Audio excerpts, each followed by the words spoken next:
I'm going to be talking a little bit about metabolic acidosis, and metabolic acidosis specifically with a wide anion gap. Your anion gap is normally 8 to 12, and this is calculated using laboratory values of your sodium, chloride, and carbon dioxide. So it's normally 8 to 12, and so if it's higher than that, then it's considered a wide anion gap.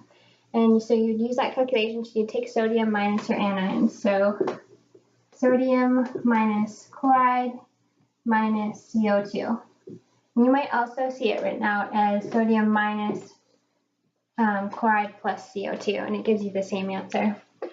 And when you're looking at somebody with a wide anion gap, a lot of times by the clinical history or presentation, you can figure out what the cause of it is.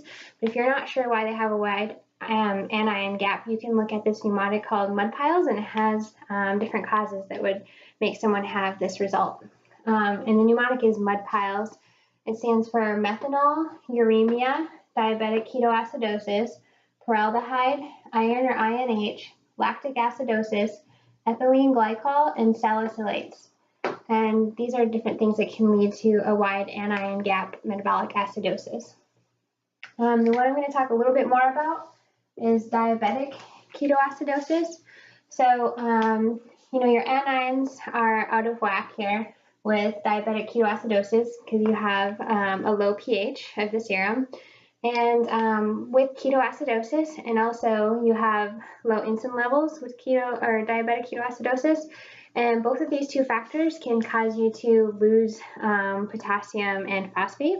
So with diabetic ketoacidosis, although your serum levels might be high or normal or low of those two, the total body amount of potassium phosphate are going to be low.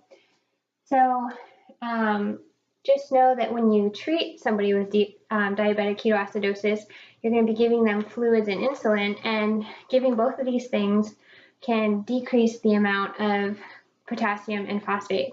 And so you might think, like, if you already have low potassium and phosphate with diabetic ketoacidosis, why would you want to make it any lower? Wouldn't that be bad? Well, the initial treatments basically are just going to be putting those nutrients back into the cells, because the cells have kind of rejected all of their potassium and phosphate levels in the acidotic situation.